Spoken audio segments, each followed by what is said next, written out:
So, eto na nga mga Habibis. We are back. Medyo matagal-tagal din tayong nawala. Pero eto na po, eto ang ating podcast, ang ating show na tinatawag na Ikaw na to! At sino ang ating special guest for today's episode? Someone na sobrang sikat. Wow! Ay, kilala niyo na siya.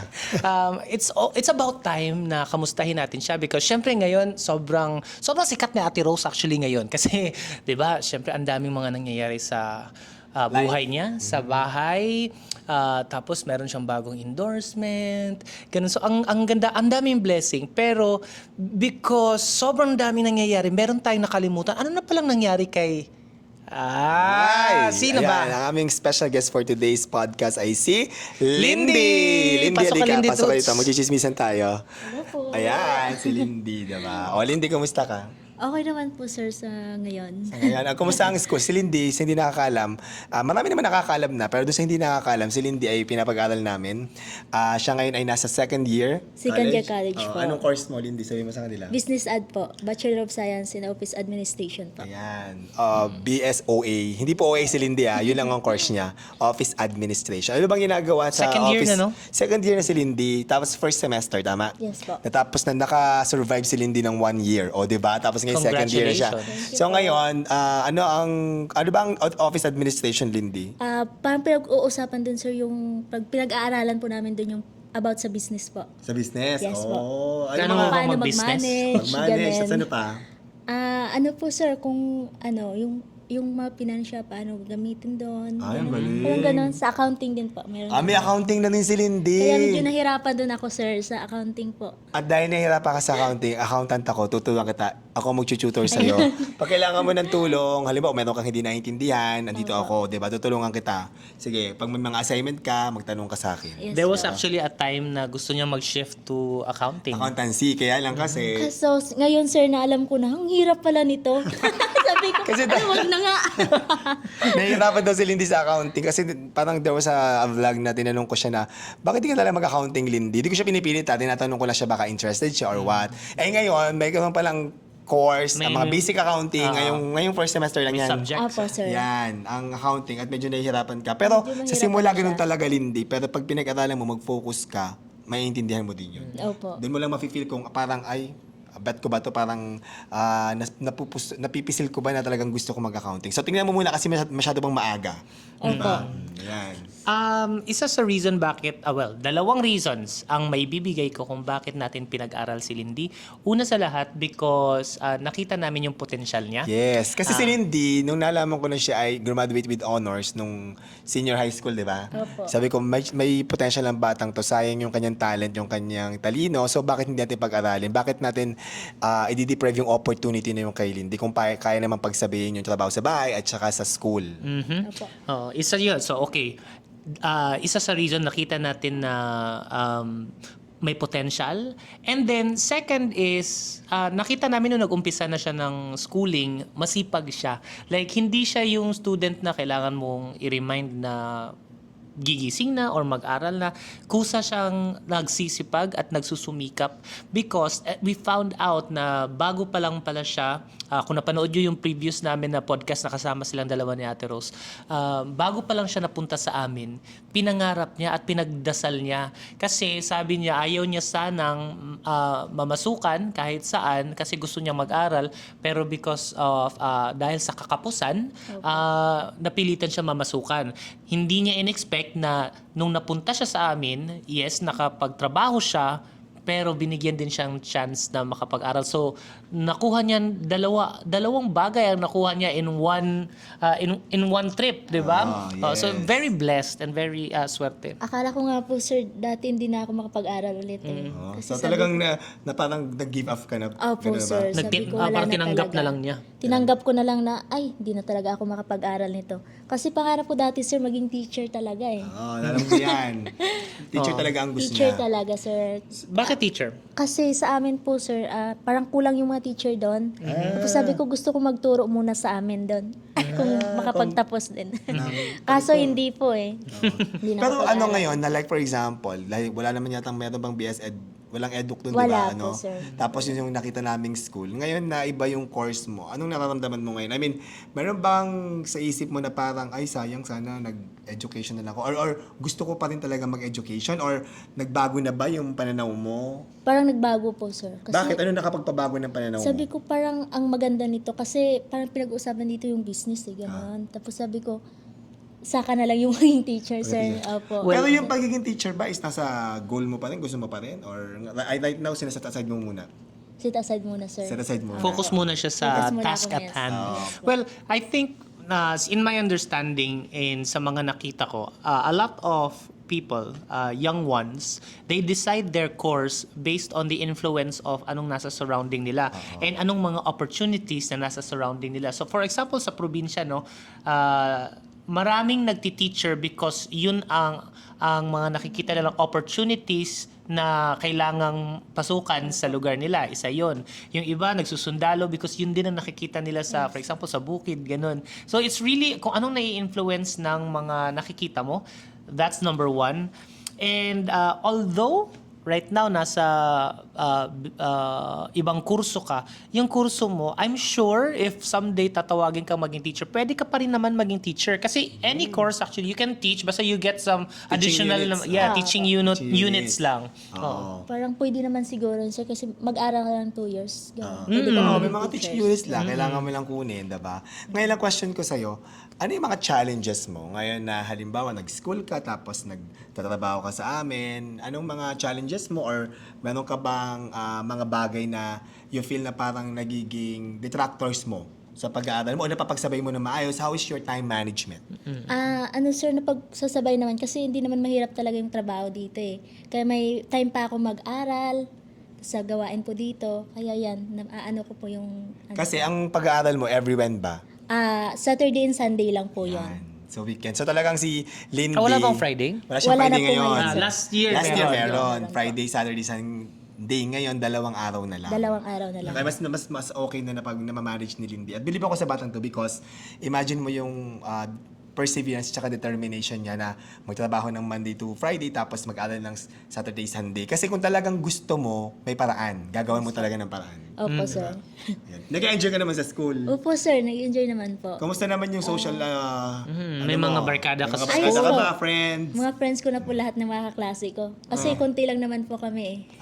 May mga Ilan ba kayo? manliligaw. Ay, wala po. Ay. 2 lalaki lang po sa room namin, sir. Ang nanliligaw? Ay, hindi po. 2 lalaki lang yung kaklase mo. Kaklase po. Kasi lang kayo sa section Mga mo. 12 po kami, 12 sir. sila. O, sakto lang, diba? Actually, seryoso, no? Tinatanong ko yan si Lindy na, ikaw ba ay nag-iisip din ng magjowa? Sabi niya talaga sa akin na ayaw niya. Kasi gusto niya talaga mag-aral. So, hindi yan siya for content lang na gusto niya mag-aral. Talagang seryoso siya. Na goal niya yan sa buhay. Opo, sir. Hindi ko muna iniisip yung mga ganun, sir. Kasi darating din po tayo dyan sa ganyan eh. Yes, there Tama, is a time panahon. for Opo, everything. yes. May panahon po dyan. Kumusta naman ang family mo ngayon? Ngayon, sir, nakatawag ako dun. Naulan daw po dun. Kaya walang kuryente po dun ngayon. Tapos, Okay Lindy, naman po sila. ikaw, Lindy, nagsusupport ka din sa family Yes mo? po, sir. Buwan-buwan po ako nagpapadala po sa amin. Ayan. Speaking of family and support, si Ate Rose kasi, syempre, sa mga matagal na nakafollow sa amin, ang alam nyo na yung main character sa Habibi World ay bukod sa amin dalawa ni Habiray, si Lindy and Ate Rose talaga. Yun yung main 4. Tapos, nag-expand yung Habibi Universe. Now, dito sa main 4, si Ate Rose, since matagal na siya sa amin, nakapag-ipon-ipon na talaga. And dahil sa nakapag-ipon-ipon na siya, nakapag-invest na siya sa lupa, ng bahay, nakatulong na sa maraming bagay. So, si Lindy naman, nakapag-ipon din yan. Pero since nag-aaral siya, yung ipon niya, nandyan lang yan, save lang ng save. Opo, Kahit hindi natin pag-usapan kung magkano na, no? Pero sa akin is, syempre nandyan lang yan, nakalaan lang yan, hindi mo ginagalaw. In the future, I'm sure gagalawin mo yan. Hindi natin, kasi tinanong ko siya, anong plano mo? Sabi niyo, hindi pa niya alam. Which is, hindi kailangan mamadaliin. Pero ang tanong ko, in the recent years, no, or yung mga dumaan na mga taon na nandito ka sa amin, ano na yung mga naitulong mo sa family mo? Ano sir, napaayos ko yung bahay kasi natulo po yon, tapos pinalitan ko ng bubong. Tapos yung CR namin, pinaayos ko. Tapos yung tubig po namin sir, yun talaga yung ko doon, pinagawa. Kasi walang parang line ng tubig papunta sa Wala bahay, po, no? malayo po yung inano namin sir, kinukuha na ng tubig. So yung tubig ngayon, may linya na siya. Yes, meron na kami sa loob nakakatuwa. po. To be exact, saan nga sa inyo sa Negros? Sa Himamaylan City ako sir talaga. O, sinasabi lang namin Bacolod because Bawal it is the one that is familiar to everybody para hindi na mahaba explanation. Kasi may iba galit na galit. Hindi naman yan siya Bacolod. Di mo Himamaylan City naman siya. Parang yung kasi yung familiar kami. Usually gano'n, pag sinabi mong gano'n, parang yun na rin. Parang gawin ng understanding. For example, ako pagkausap ko mga tao galing sa amin sa Mindanao, pag sinabi kong nasan ka, nasa Manila. Pero actually, nasa labas na kami ng Manila. Parang ganun lang. Just so that it's, may reference point lang na nandyan sa area na yan. Mas popular yung So, area etong na yun. Himamaylan City, nasa taas na to, no? Lalo na yung bahay nyo. Po sir, Bundok. nasa bundok po talaga kami sir. Parang mga 2 oras papunta sa amin. There was a time na pumunta kami ng Bacolod and then we planned na bisitahin kayo sa taas. Tapos sinabihan kami na wag na muna because dangerous at mahirap ang paakyat. Opo, kasi naulan po doon sir. Wala ding sasakyan. Yes, po. And then meron nga daw mga rebelde din. Meron naman po doon sir. Hindi ka makasali doon. Hindi ba? Kaloka.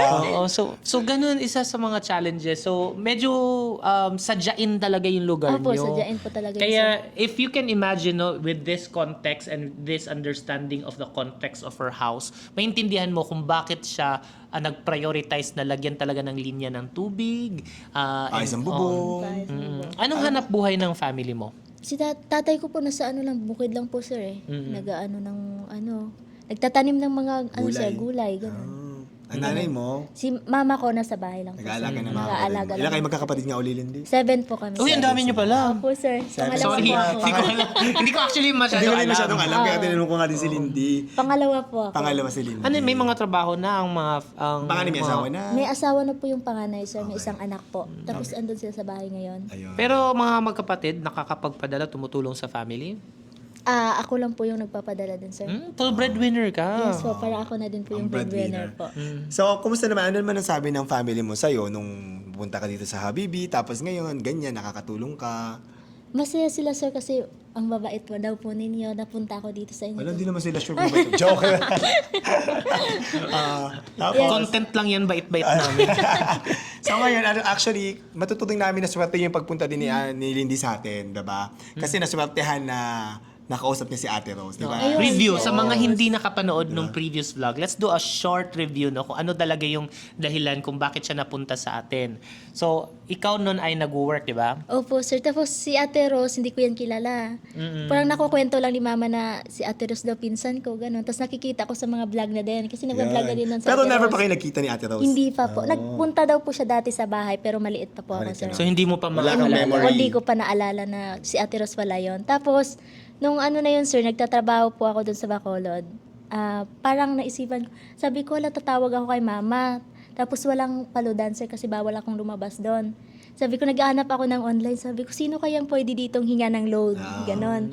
Bakit kailangan tumawag sa mama mo? Gusto ko na umuwi sir kasi ayoko na doon.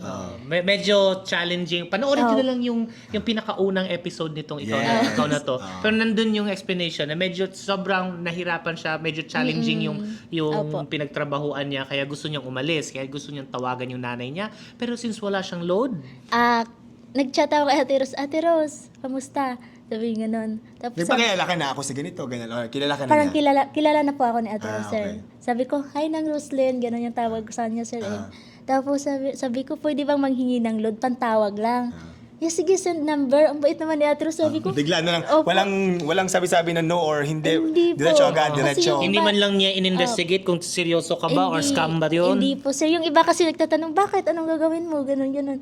Tapos si Ate Rose, So marami ka ng ibang tinanungan. Opo, sir. Tapos sabi ko, patawag lang Ate Rose. Sabi, send number. Nag-send ako ng number, sir. Tapos sinend niya na. Sabi ko, kahit man tawag lang, hindi na gaano kalaki, gano'n. Sabi niya, nag-send na ako. Sabi ko, walang load, Ate Rose. Sabi niya, bakula na pumasok sa Gcash. Sabi, hala, nagkamali pala ako sa GCash mo pala na-send, hindi sa load, gano'n. Nag-send sa ulit ng 100 ulit, sir, na load. So 200 bali ang napadala Opo. niya. Diba? May utang ka kay Ate Rose 200. Galante si Ate Tapos ang Rose. saya ko nun, sir, sabi ko, may laman yung GCash ko, 100. Nalalamanan pala to? Sabi ko pa.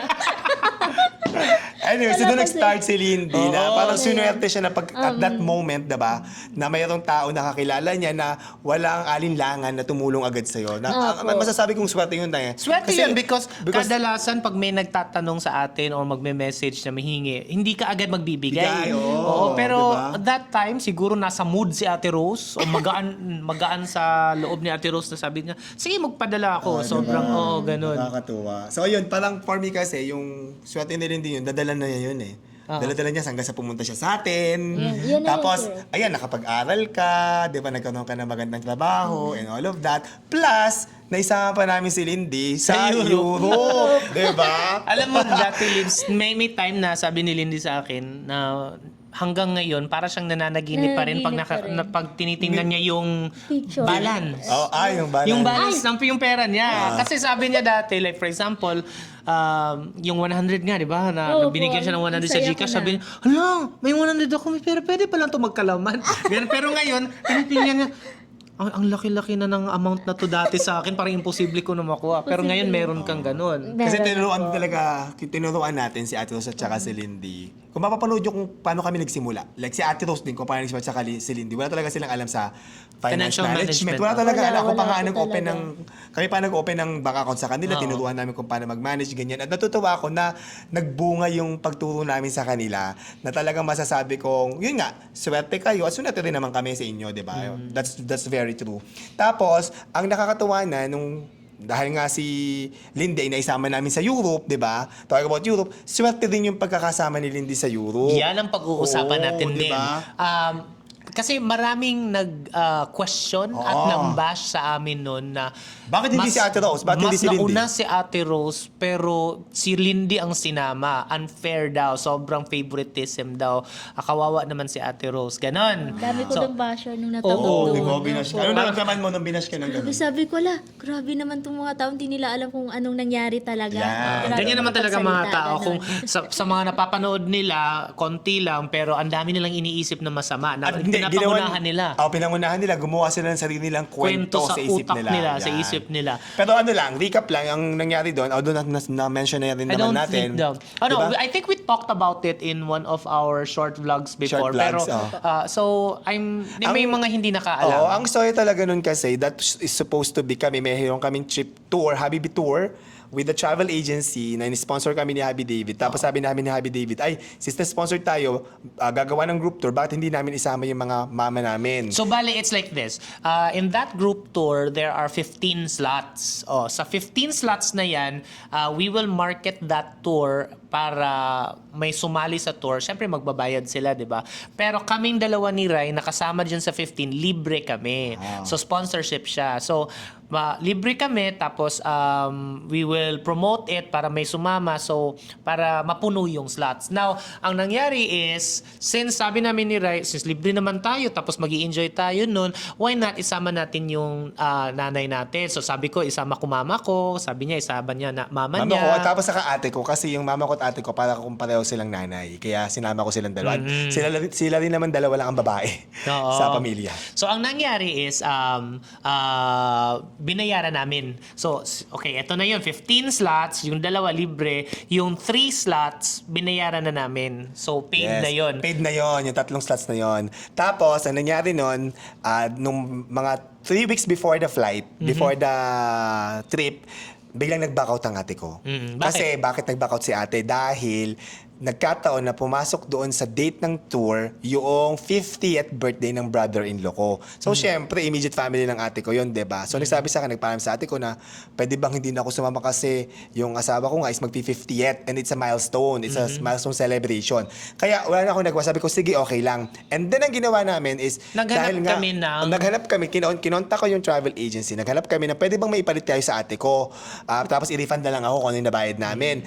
Walang gustong sumama na solo. Puro puro Oo. dalawa. So basically, or tatlo. 14 slots filled. Yung isa na binakoutan ni ate, isa lang na slot ang available. So nag-promote kami ulit, tapos yung travel agency naghanap ulit ng interested na mga na-reject. Kasi di ba limited slots lang. So yung mga hindi na nakapasok sa limited slots, kinontak nila ulit na, uy, may nag-open na slot, pwede ba kayo? Kaso lahat ng mga kinontak, hindi solo. Puro dalawa, tatlo, apat, tatlo. So, ganyan. syempre, hindi naman pwede na isa lang ang ipapasok tapos yung iba iwan. So, hindi nag-swak no, sa swerte. So, ang ginawa namin is, sige, maghanap tayo ng ibang kamag-anak. Oo, so ang ginawa namin, kinausap ko yung pamangkin ko si China, kaso hindi rin pinayagan mag-leave. Tapos Yung kapatid ko. mga kapatid ni Happy David. Oh, pero yung galing siya ng Europe na nun, so hindi kapatid na siya. ko, si Uncle, di pa din kasi meron kailangan sa work, sa business namin. Tapos, mga pamangkin, wala rin hindi pwede din, hindi din available. Suma total? Suma total, ang ginawa namin, sabi namin, kaysa masayang yung slot, ang ginawa namin is,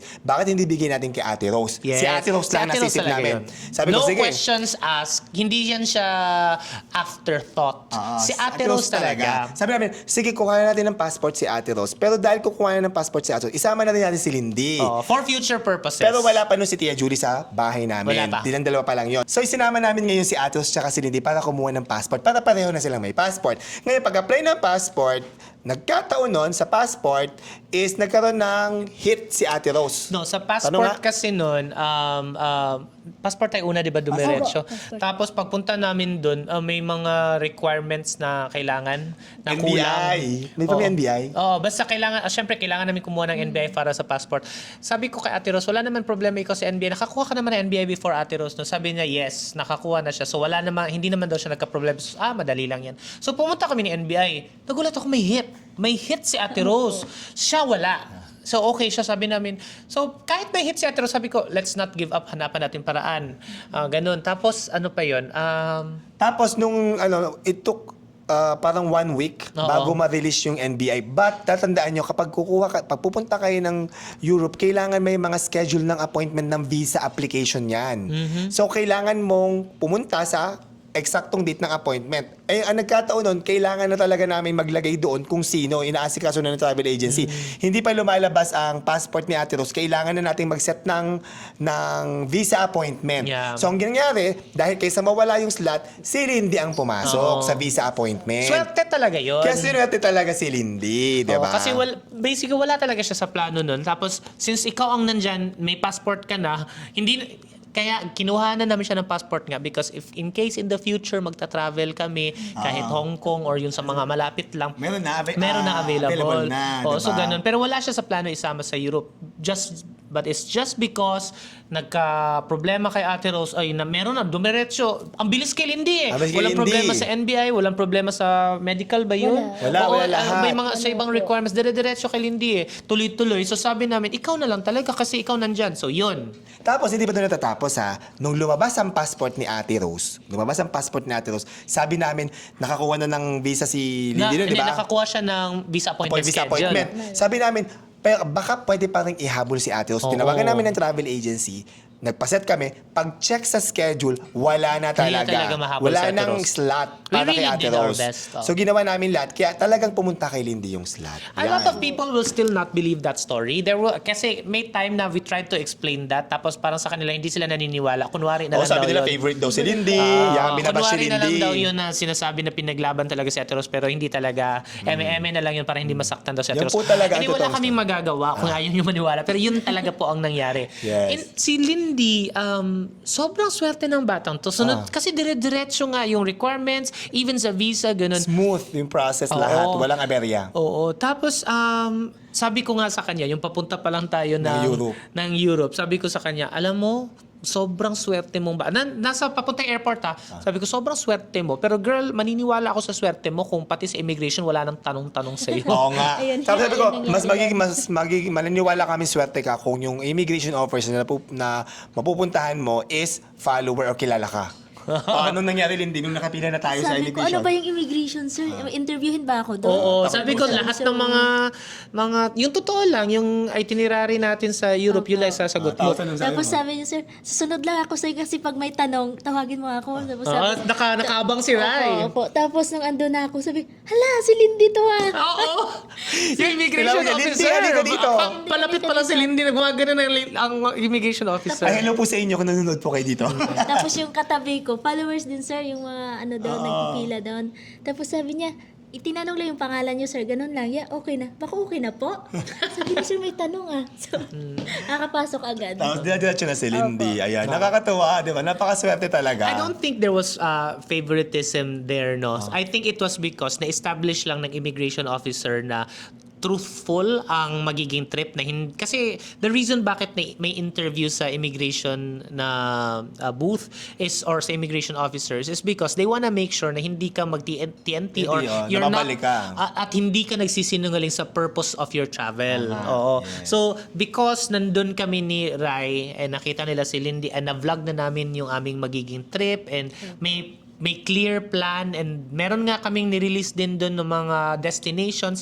It was very clear for the immigration officer na hindi nagsisinungaling si Lindy and kasama talaga namin siya sa entire trip. So kaya siya pumasa. Ano naramdaman mo nung mga panahon, nung moment na yun? Kinakabahan naman sa'yo, sir. Sabi ko, Kinakabahan. talaga ba? Magta-travel na ako?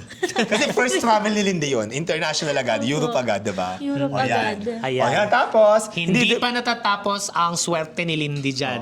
Kasi, okay, ito ngayon lang namin ichichika ha because hindi namin to shinare nung dati because we just tried to keep it private. Pero dito nyo lang malalaman sa YT channel. Sa mga nanonood po, please make sure nakasubscribe kayo sa aming channel, okay? Yan. And click the bell button. Click nyo subscribe, tapos click yung bell button para lagi kayong updated kung may bagong video. O eto na, ano yung chismis? Eto kasing nangyari. In one of our stops that was in Belgium, Brussels ba yun? Brussels, In one of our stops sa Belgium, tour kasi to. So may van kami. Magpa-park. Bababa ng van. Nilalak yung van. We were warned before na in Europe, marami talagang magnanakaw. Yes. Oo. So dun sa stop na yon, lumabas kami para mag-picture-picture. Now, before tayo mag-proceed sa storya, Kwento mo muna, Lindy. nung umaga na yon, Ano nangyari, Lindy, nung umaga na yun? Ay, nung umaga na yun, sir, sabi ko, yung may salamin ako. Ganun maliit na maliit, yung salamin. galing pa yan dito. Sabi ko, dala-dala ko talaga, sir. Tapos, sabi ko, hindi ko na to dalhin. Nilagay ko na dun sa sa lamesa. Ay, dalhin ko na lang kaya. Sabi ng mama niyo, wag mo nang dalhin yan. Sabi ni Mama. sabi ni Opo, Mama, Tapos labas na kami. Ay, dalhin ko na lang merong para may nagsasabi salamin. sa puso mo Opo, na dalhin mo. dalhin ko na lang kaya. Dito na lang sa Maliit. Maliit na nilagay ko. Tapos, parang sabi ko, parang pinapadala talaga sa akin. Dalhin ko na lang kaya. Oo. So ayun, yun yung nangyari sa umaga. Tapos tour na kami. Pagdating namin ng Belgium sa Brussels, bumaba kami ng van, sinara yung van, nagpi-picture-picture kami. Now, after namin mag-picture-picture, binuksan ng van kasi sasakay na sana kami. Now, bigla yung mga nanay namin nagsabi na, ay, mamili muna tayo ng pasalubong. So, instead na sumakay kami ng van, tumalikod muna, pero kasi hihintayan namin yung mga umalis na sina mama, namili ng mga ng mga keychain, mga ganon. Souvenir. So kami souvenirs ganon. So nakatayo lang kami sa tabi lang ng van, hindi malayo. As in kung ito ako, nandyan yung van. Pero nakaharap kami ganyan. Lahat kami. Nakatalikod kami sa van. Oo, Yung kasi driver, nagkakwentuhan. Yung driver, nandun yung driver din. Nakatalikod kami Nakabukas, lahat, pati yung van. Pero nakasara yung van, pero hindi nakalak. Kasi nga, saglit lang. Kasi saglit lang, ibibili lang ng souvenir eh. So mga ilang segundo lang yun, tumalikod kami, ganun, kwentuhan. Bigla kami may narinig na tunog. Tung! May tatugtog. Parang may nabasag. May nalaglag, may nabasag, nalaglag. Nabasag, ganun. Napalingon kami Paglingon lahat. namin, Tulala tayo lahat. tulala sir. kami kasi hindi namin alam ano ba itong nangyayari because may lalaking lumalabas sa van, tapos bit-bit niya yung Bag ni Lindy. Pag ko yun. Oo. Nandun ang Tapos- passport ni Lindy, pera ni Lindy. Andun Tapos talaga nung lahat. lumingon kami because yung salamin na, Yun nga, yun na yung sinuksok ni Lindy sa maliit na bag ang nahulog. Ayun yung nahulog, tas nabasag talaga yon. Tas yun yung tumunog talaga na. alam, may nakuha yung bag ganun. Oo, tapos hinabol ng driver namin. Kasi kami tulala Takbo agad, lahat tulala eh. kami. Tulala kami eh. Parang ayun nangyari. Buti Nabuksan pa yung... yung naano. Yung driver. Sabi na namin, huy, ganun ang driver. Hoy, Tapos tinakbo. Tinakbo ng driver. Habulan. Nahuli ng driver. Nakuha yung Yung jacket. jacket. Tsaka naagaw yung bag ni Lindy. Opo. Oo, Diba? nabalik namin. Nakuha ng driver yung yung bag ni Lindy. So para sa amin is, imagine kung hindi bit-bit ni Lindy yung salamin, edi wala sanang Wala. mahuhulog, wala sanang tutunog, at hindi sana kami lilingon at mapapansin. Ang nakakatakot, kung hindi kami lilingon at hindi namin mapapansin yon, nandun yung passport ni Lindy. Hindi. Makauwi. Ang Grabe, laking kinabahan hassle kung talaga ako nagkataon. Kaya alam mo, naniniwala talaga ako dun sa right time na talaga ang swerte-swerte swerte mo. mo. Sobrang swerte. Diba? Lapitin ng swerte. Lapitin ng swerte si Lindy. Yan ang totoo. Nakakatuwa. Diba? Well, I think that's very important in life din, no? Kasi kahit anong, kailangan natin ng sipag, kailangan natin ng tiyaga, kailangan natin ng dasal, pero at the same time, kailangan natin ng swerte.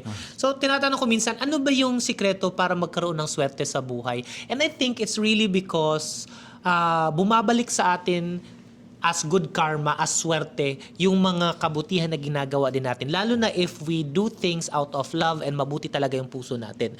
Kasi isa sa mga signs na alam kong mabait tong batang to, never tayo niya inabuso, never siya naging opportunista. Alam namin na sinama namin siya sa Europe, so kargado namin siya. Siyempre, kami ang nag-invite sa kanya, hindi naman niya plinano sumama. Since dala namin siya, responsibility namin yung kain niya, yung gastos and everything. Pero alam niyo, pagdating namin doon, nagulat kami kasi may bit-bit siyang cash. So, anong thought process mo dun, Lindy? Ba't ka nagdala ng pera? Sabi, magdadala ako, baka may bilhin ako doon, sir. Tapos ayoko naman na nanghingi sa inyo, tapos ibibili-bili ko. Tapos sabi ko, dala akong pera. Oo, nagdala siya. Para- Magkano dinala mo, Lindy? Nasa 50? 1,000 Nasa pesos, 100. diba? Sana all. Or 1,000 na 50,000 na dala mo, diba? Opo, sir. Ayun. Never siyang naging unang umasa lang sa atin. Kasi Umasa. kahit alam naman niya na pwede naman tayo ang gumastos, pero never siya umasa. Even nga dito sa bahay, yes, kami ang nagpapaaral sa kanya. And nakikita minsan sa vlog na hinahatid siya sa school, and the reason for that is kasi malayo talaga yung bahay namin. Dadaan ka ng 3 gwardya bago makalabas, tapos sa labas ang layo pa ng sasakyan papunta sa school niya. So minsan hinahatid, pero may times na walang driver, walang maghahatid. Si Lindy, magbubuk yan ng InDrive, ng Grab, and never yan humingi sa Hindi amin. nahingi sa amin. Tuition lang talaga ang binibigay namin kay Lindy. Never tong humihingi sa akin ng mga pamasahe. Sabi ko sa kanya, Lindy, pag ganyan, humingi ka ng pamasahe, sabihin mo sa amin. Ayaw niya. Hindi siya Ayaw nag- niya. Sabi ni sir, ilista mo Ilista mo kung magkano Sabi ko, lahat. "Wag na po." Ayaw niya talaga, nakakaloka. Pati baon niya, ganun. Yan, Never diba? siya naging abusado. Yes. Even Totoo nga yan. pag kumakain tayo, sila ni Ate Rose actually, pag kumakain tayo sa labas, sa tagal natin, hindi lagi naman tayo nag-o-offer, anong gusto nyong kainin? Ganun. Kinakain lang nila kung anong... Pero sila, hindi yan sila mamimili. Sabi niya, kahit ano sir, kahit kayo na lang po bahala. Ganun yan sila. Hindi yan nabago. So, sa lahat ng mga nagsasabing maarte tong bata to at ayaw nila kay Lindy at binabash nila, hindi niyo po siya kilala. Kasi hindi niyo siya nakasama sa bahay. Oo, totoo. Anong nararamdaman mo dun sa mga basyo na nagsasabi sa inyo na mga ganung bagay na hindi naman ikaw? Parang ganun. Minsan sir, yung yung ibang may nasasabi na yung masakit talaga. Siyempre na bakit ganun may mga taong ganito? Bakit may mga taong magsasabi na ganyan sa akin? Di ka naman kilala. Di naman nila ako kilala. Ganun po. Ganun talaga sa social media. So, teka lang, may tanong ako. Anong reaction pala nung parents mo, nung family mo, nung nalaman nilang nakapag-Europe Europe ka? ka. Di, totoo ba? Punta ka doon? Sabi ko, po, pupunta na ako doon. Hindi sila makapaniwala, sir. Isasama ka ng mga boss mo, ganun. Kasi yung iba talaga, hindi naman, ganun, yung ibang boss, sir, hindi naman sinasama yung mga, nila. Talagang mga natuwa sila kasama. para sa'yo. Natuwa po sila, sir. Binigyan mo ba sila ng pasalubong? Hindi ko matandaan. Opo, sir. Namili ako doon ng mga bracelet. Bracelet. Opo. Hindi naman ng bracelet yung ano mo. Tapos Nakakatawa. wallet, ganun. Nabigyan mo nung umuwi ka. Tapos yung mga chocolate, sir, ang dami ko din nabili doon. Nakakatawa naman. Ang tao, kung paano siya makitungo or paano niya i-treat yung family niya, yung mga tao sa paligid niya, I think God, I think the universe takes note of those things at that is the reason why binabalik sa atin ng universe, ng Diyos, in the form of good karma, in the form of swerte. So, I don't think yung swerte ni Lindy is wala lang kasi random lang na siya ang sinuswerte. But also because mabait na bata to. So, naniniwala ako dyan. Pag mabait ka, yun din, yung kabaitan mo susuklian ng mas maraming good karma sa buhay mo. Diba? So, Lindy, ang next kong question is, ano ba yung mga goals mo pa? Ano pang mga pangarap mo sa Pangarap mo buhay? Gusto ko lang, yung para unang sir, gusto ko maihang sila ni mama sa kahirapan. Ganun lang po. Tapos makatulong sa kanila, ganun. Sabi nga namin sa iyo na 'di ba na siguro tulungan mo sila magkaroon ng sarili ng negosyo doon. Yun po yung nag-isipan ko ngayon sir kung ano po eh. Yeah. Kasi lagi namin sinasabi, even kay Ate Rose, siya sa mga tao dito sa bahay, or kahit sa mga kakilala namin na, okay, walang masamang tumulong. I think, pag tumulong ka out of your love, out of your own volition, diba, is a good thing. Pero mas maganda kung tutulong ka na natatransform mo yung buhay ng isang tao. Hindi yung parang one time na tulong lang, bigyan ko ng ganito, okay na. Yung ginagawa kasi namin, like for example, tinuturo ko na Lindy is, kung tutulong ka, i-make sure mo na yung tutulungan mo is magagamit nila yung tulong mo para mas lumago pa yung buhay nila. Ganon. Like for example, sabi nga nila, anong saying yun, yung sinasabi, don't feed man a fish, teach them how to fish. Yung kasing importante para mas maging productive sila, mas mapalago nila kung ano man yung mga blessing na sinishare natin sa kanila. Opo, sir. So kaya si Lindy ngayon, nag-iisip siya, ano ba maganda may tulong ko sa family ko para magkaroon sila ng hanap buhay, kabuhayan, para, siyempre, hindi ka naman pwedeng lagi ka nalang aasa, di ba? So, I think na si Lindy is also a swerte sa kanyang family. Naniniwala ako dyan. Di ba? Tapos, one last question, Lindy. Lindy, ano masasabi mo dun sa mga tao o dun sa mga kagaya mo nung dati na mga kasambahay na nawawalan ng pag-asa, na parang feeling nila hindi na sila magpo-progress sa buhay? Anong message mo sa kanila? Ano po, wag ko yung wala ng pag-asa na mangarap po. Kasi, tiwala sa sarili lang po. Darating din po yung araw na tutupad niyo po yon. Pangarap nila. Yes, yung Ayan. mga pangarap niyo po. And katulad ng sinasabi ko, yung mga pangarap natin, meron siyang katumbas na ano bang willing natin ibigay sa mundo para naman gantihan tayo ng mundo ng pagtupad ng pangarap natin. Yung universe, tutuparin yung mga pangarap natin, pero ang tanong is, ano bang willing tayo ibigay? At ang sagot dapat dyan is, we are willing to give out goodness and love and help and kindness to those around us. Because, at hindi dahil meron kang hinihingi, pero dahil yun ang tama. Na just be good, just be kind, and do things not out of selfish ambition. Gawin mo siya hindi dahil meron kang makukuha, pero dahil yun ang tama at yun ang nakakatulong at nakakapagpasaya sa ibang tao. And when you do those things, even in the small things na hindi kailangan grand, hindi kailangan makita ng iba, even in the small things, nakikita tayo ng Diyos at gagantihan tayo ng pagtupad ng mga pangarap. Yan. Ang pangarap ko kay Lindy, sana Lindy, makatapos ka ng pag-aaral mo, matapos mo yung 4-year course mo. Tapos, kung ano man yung mga goals mo sa buhay is ma-achieve mo. Diba? At magagawa mo yan dahil alam ko na masipag ka, mabait kang bata. Yes. Yes, thank you po. Yan. Congratulations, Thank Lindy. you, sir. Congratulations, Thank you po Lindy. sa inyo. And, Ano po ayan. yan Sa sa mga- inyo? Sa mga nanonood pa rin po, we'll do more podcast and we hope nakasubscribe na po kayo and you click the bell button para lagi kayo updated. Once again po, etong podcast na to ay tinatawag na, Lindy, ikaw magsabi ha? Ikaw na to. Yay!